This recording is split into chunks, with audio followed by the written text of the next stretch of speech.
Well, hello there. Glad to have you here for Monday Night Live, or if you're watching on the replay, hello. Look what I found. I was cleaning up my desk.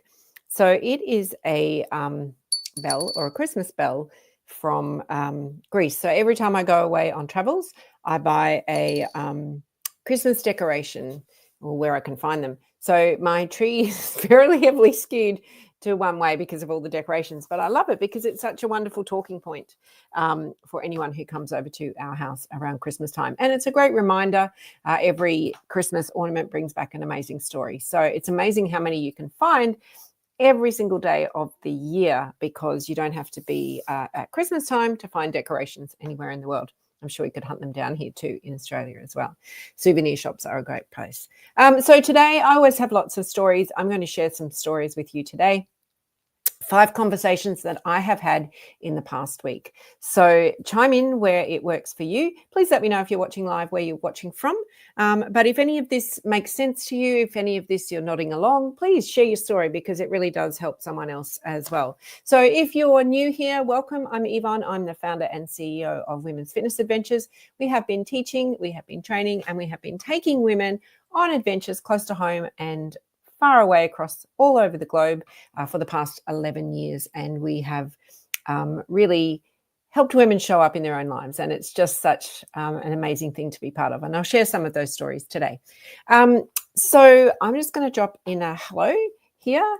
Hello. And let me know where you are watching from.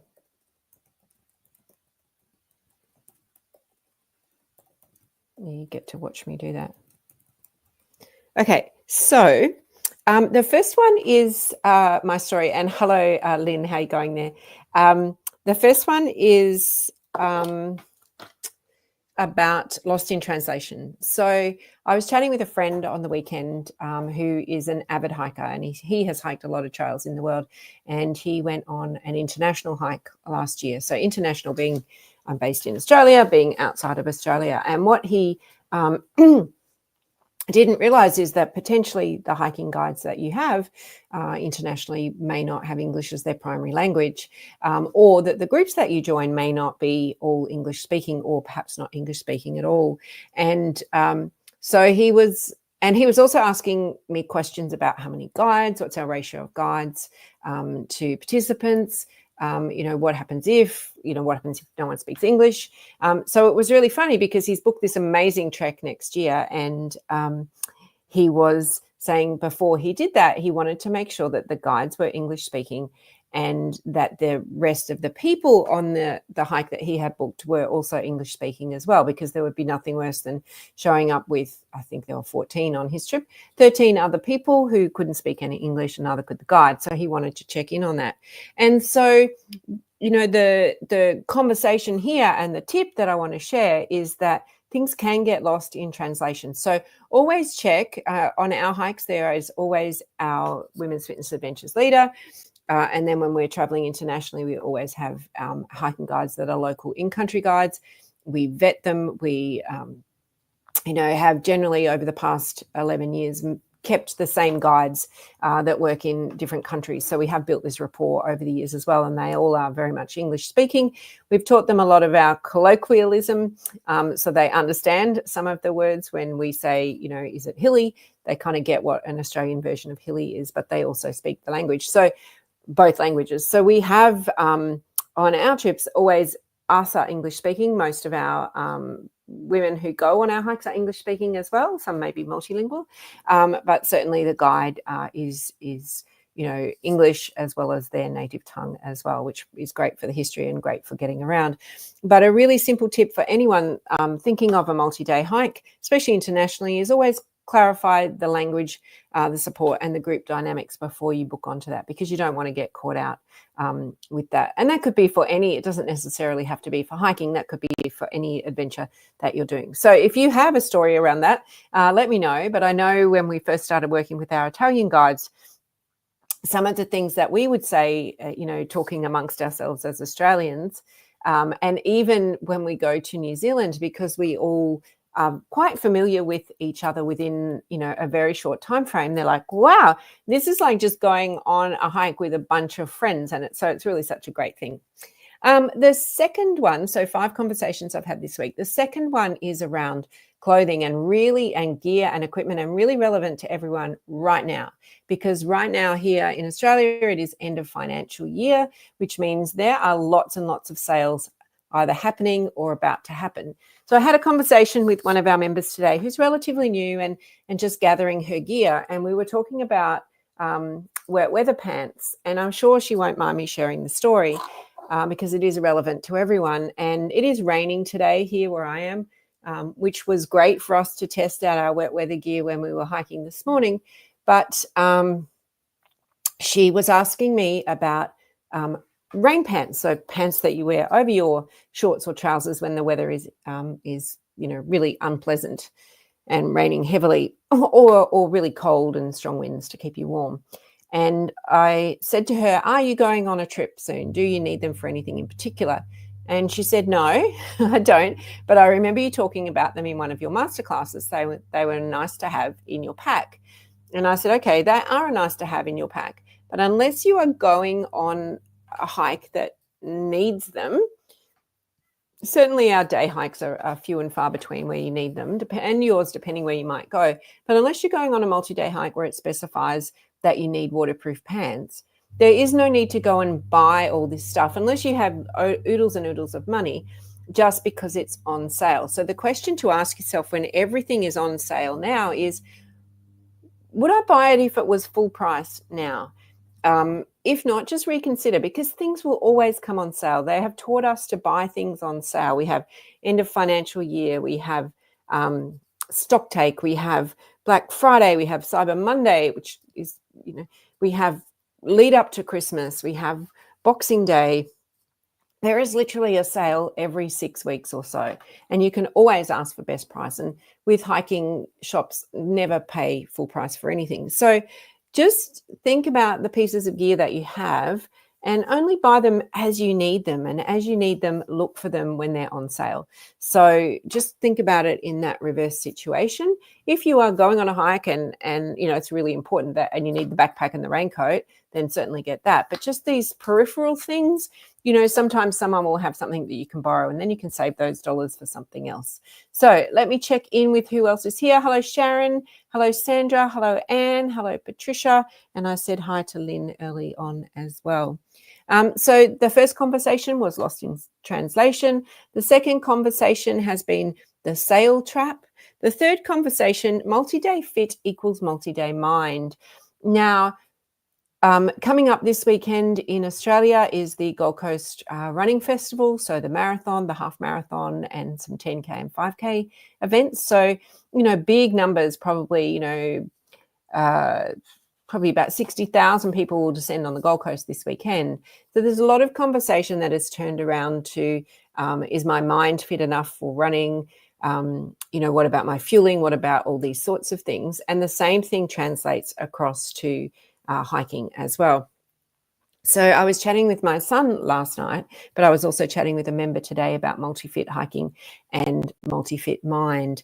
And the question is, the question for multi-day hikes is, I don't know whether I'm fit enough or I went and I didn't think I was fit enough. I was really tired at the end of the day because it was go, go, go. We were out all day.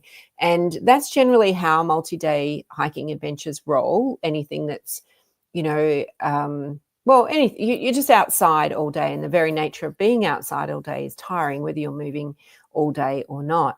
But it is about that preparation of getting physically fit that then keeps your mind fit. So I know now, I've been hiking for, professionally hiking for 11 years. That sounds nice, doesn't it? For over 11 years now. And I know that no matter what the trail, that I have that strength, I have that endurance, I have that ability in my legs. And what that does is it really flicks the switch for how your mind starts to think. That, coupled with the fact that I know I fuel correctly, so I eat enough food, and I eat the right food, and I also hydrate correctly as well. So when you get those things coming into your recipe, into your mixing bowl, it really starts to make a difference as to, it makes a difference to your performance on the trail. So you feel strong, you feel capable. And when you're feeling all of that, it starts to push away, or those doubts in your mind don't tend to come in. So the practical advice for, and our conversation again turned today, she'd been on a recent hike, said, I don't think I was fit enough for the hike and I need to get back into it so that I can be multi-day hiking fit. So the key to that, and I know some of you watching have done some of our hikes and you've reconnected to another one, whether you've reconnected or not, the key is to just be consistent. So just keep showing up. And some days, a couple of them this morning said, gee, today seems harder. The sun wasn't shining. It was raining. We were wearing, well, it was quite humid, but, we were ever so mindful of the rain and concentrating a little bit more on our foot placement. But the fact is we showed up, because it's easy to, when the weather isn't favorable or you don't feel like it, and there's a difference in feeling like it and being unwell, is to say, I'm not going to show up. And then that, it's okay to miss one. I think I've said this before, but it's not okay to miss 2, 3, or 4 unless you've got something majorly wrong or you're recovering from injury. So it is that mere act of showing up that will get her making a commitment and then getting her multi-day fit. Doing it the other way around, we spoke a lot this morning about chicken and egg. If you were there, you'll know what I'm talking about. And doing it the other way is possible. I'm going to get fit so I can book on a multi-day hike, but I don't think that the North Star or the carrot is big enough to pull you through. I think that committing to a goal, like even if you haven't booked it, just being really in on what that goal is, and then, committing to that will actually make you show up and be more consistent in your training, rather than I'm going to get fit and then I'm going to do something.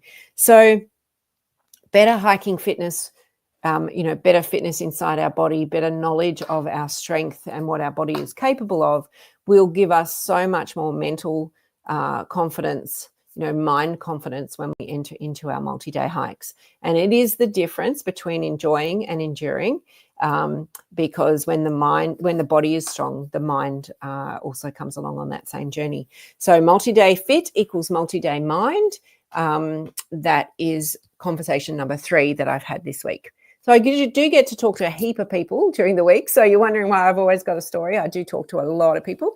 So conversation number 4 kind of follows on from conversation number 3, underestimating yourself. Now, I'm going to generalize here, and you can shoot me down if you want to, but as women, we are really good at underestimating ourselves.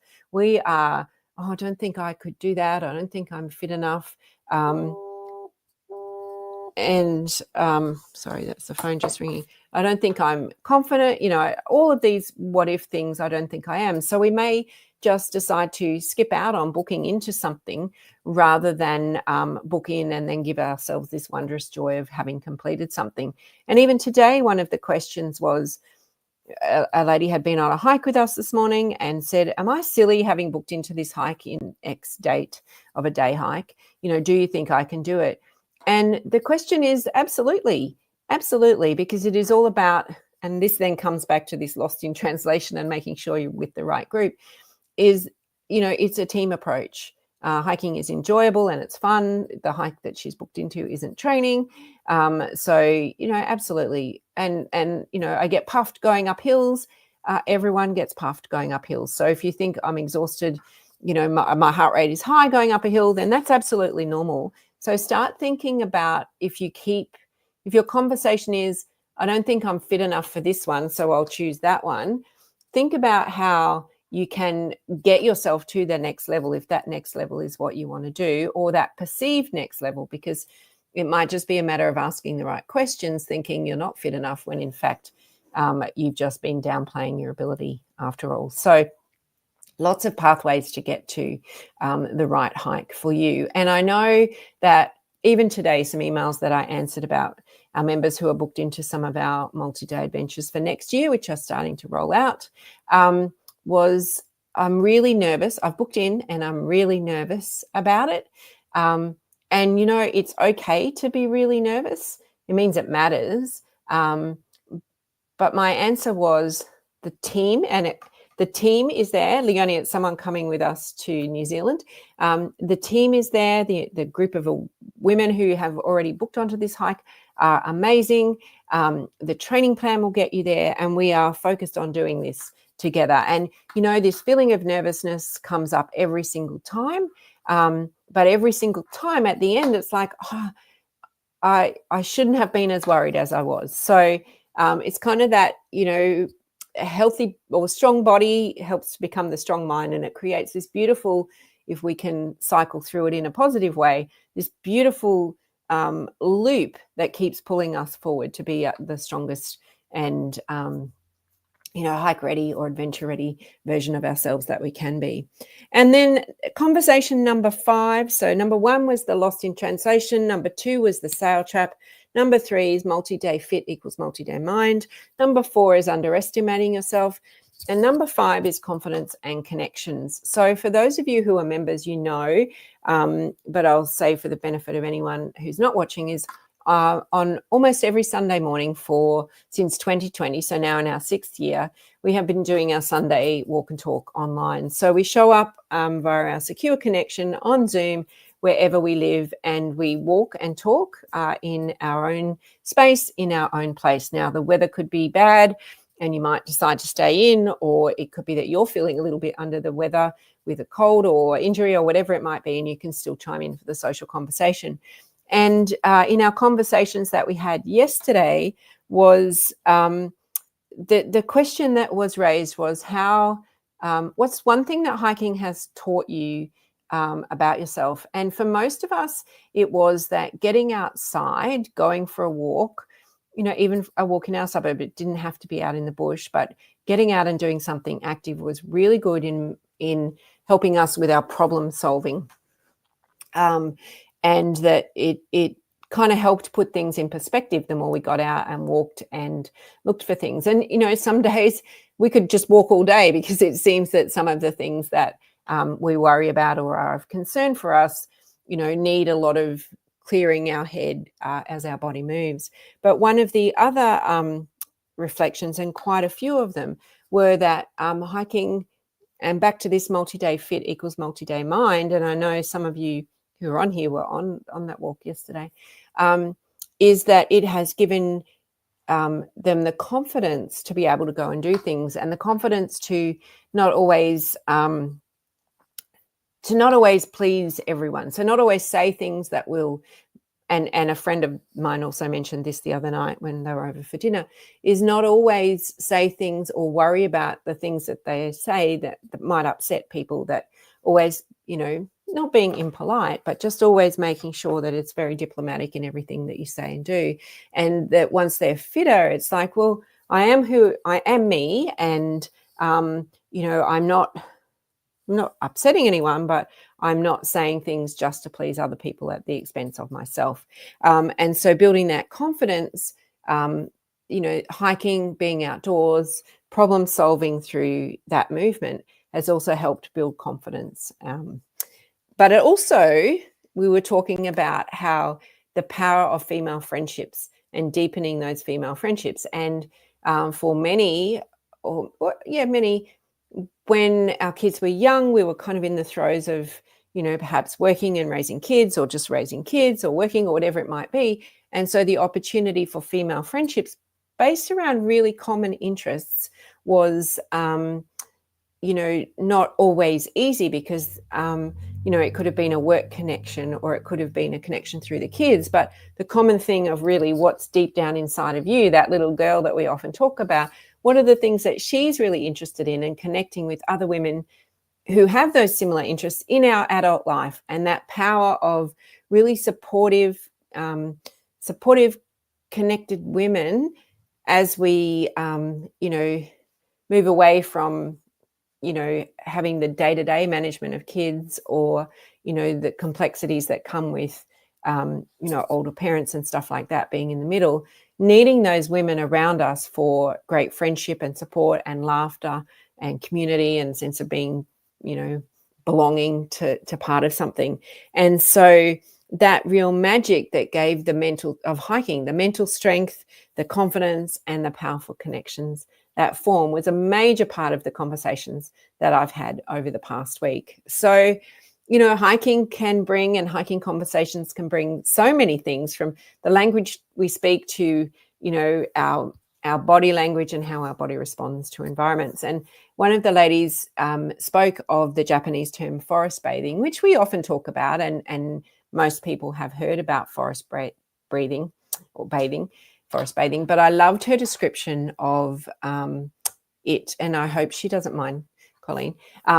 Standing there when you are looking at this view, this vista, and it is a moment of awe. And the moments of awe have been researched that they actually create new neurological pathways, and they help us keep younger in the mind and younger in the spirit.